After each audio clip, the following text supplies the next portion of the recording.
Welcome back to Halftime Report on CNBC-TV18, where we ended. That's what we'll start with, right? The hospital space and the healthcare space, where the government has announced the long-awaited revision of the CGHS rates, now updating prices of nearly 2,000 medical procedures. This will be the first major overhaul in over a decade. We have BS Ajaikumar, Executive Chairman at HealthCare Global Enterprises, joining in with us to talk to us about what this means for HealthCare Global company itself. What does it mean for the sector as well? Thank you so much, sir, for joining us this afternoon.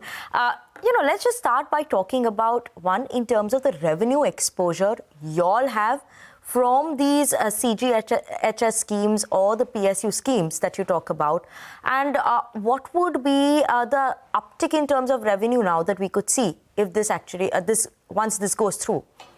First of all, a small correction. I am only a chairman now. I'm not executive chairman. Got it. And the second thing is, yes, I think it is a step in the right direction.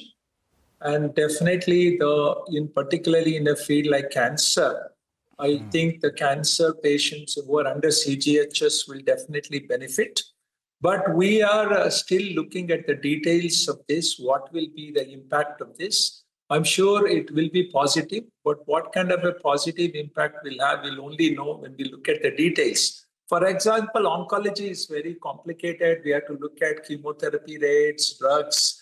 We have to look at radiation and what is the reimbursement for surgery, which has been the key point in the past. Surgical reimbursement has always been less. Are they going to make it up? Because oncology has changed dynamically.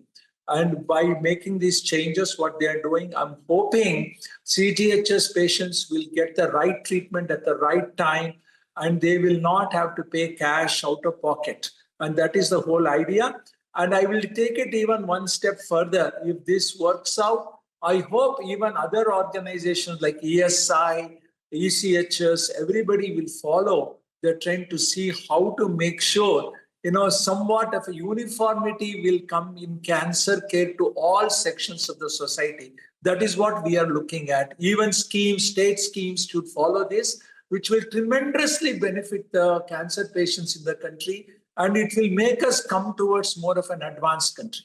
Sir, could you just help me with the number for HealthCare Global? What's the exposure from these CGHS schemes in terms of revenue? I have to look into that. I'm not sure exact numbers. Okay. I can let you know on that, but it won't be. It depends on the each cities and where we are CGHS, so it varies from city to city. If you could give us just a broad number and not an exact number, because we have some of them. For Fortis, for instance, it's 4%. Apollo, it's about 9%. Also, again, don't hold me to that. It may be in the region of 5 to 6%. Got it. We won't hold you to that, but 5 to 6%. And what exactly is the difference in average revenue per occupied bed for CGHS versus the others? Yeah, I don't know the numbers. I can really supply you that one. Say no.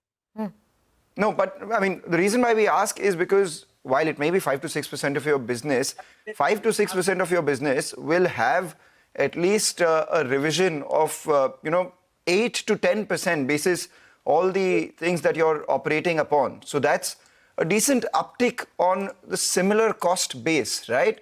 So that may be slightly margin accretive. So from an investor standpoint, that's what we're trying to understand, even though the goal is there should be affordable cancer care, timely cancer care, and good cure for everyone who is, God forbid, detected or contracted with this disease. So we understand the human aspect of it, but from a listed company standpoint, I'm sure this could ease some problems on the operational front.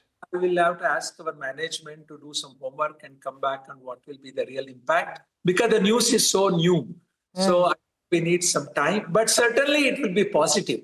And to what extent is, as we always say, the devil is in the details. We have to look at what are the verticals under oncology are going to be paid more, and based on that, we can let you know once we do our homework.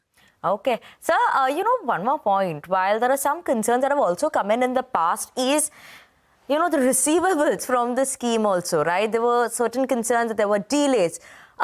How much is your amount that is currently due from this CGHS scheme? Any indication on that front? And are there a lot of delays there that you see normally in terms for the company receiving the money?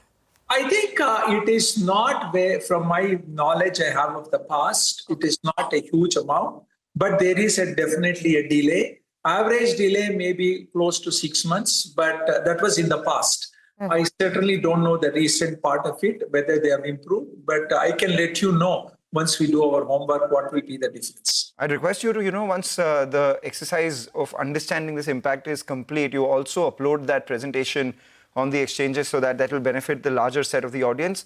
If not, you can join us once again here and give us those numbers. I will certainly ask our CEO Manish to do some work on that, and maybe he can be on your TV to explain in detail. Definitely, makes sense. But if you could also give us, an understanding of, barring CGHS, are there any other PSU schemes that you have exposure to? How much would we have exposure in some sections to ESI. Okay. We do have exposure in some ECHS. And of course, the big exposure in because we are in the tier 2, tier 3 cities to the local schemes, state schemes under Ayushman Bharat scheme. Right. So that there is an exposure, but our overall exposure comes in the region of about 20-25%. All right, 20-25%, of which 5 to 6% is CGHS. The rest would be all the other schemes. So now the question is, now that there has been a revision in CGHS, do you believe this makes a case for you to appeal to all the other authorities for a price revision as well? Yeah, that is what I said in my opening remark. I hope they follow the trend. And because, honestly speaking, the cancer care in India, the reimbursement is terrible, to put it very mildly. Right. And because of that, patients suffer a lot. Oncology hospitals have to, do cross-subsidy. So many things we have to do because of these issues, where they pay very nominal amount, particularly the Ayushman schemes, the ESI schemes is the worst of all. I hope they follow this trend and understand why CGHS is doing, and CGHS could become a trend setter to help us to bridge this gap. Absolutely. So, analysts are projecting, according to their analysis, is that 2.5% incremental revenue is what, maybe some companies could see coming in from here. Improvement in terms of EBITDA growth as well. One, do you think this is a fair estimate? And also, from when will we start seeing these synergies? Will it be second half of FY26? Or does these benefits for the industry or the hospital sector start coming in from the first half of FY27? I think if they are going to do that from 13th of October, what they have announced, I think whether they are going to do for old patients who are on the scheme already is issue which has to be sorted out with them. Assuming it even applies to patients who are already on treatment, and then we start the new patients on this particular reimbursement scheme, we should start seeing some benefit definitely in the fourth quarter.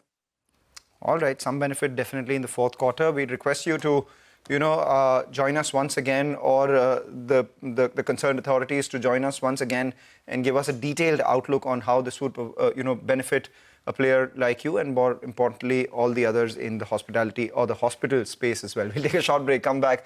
On the other side, we'll talk about a lot of stocks which are buzzing around. Vivek joins in with that list. Stay with us.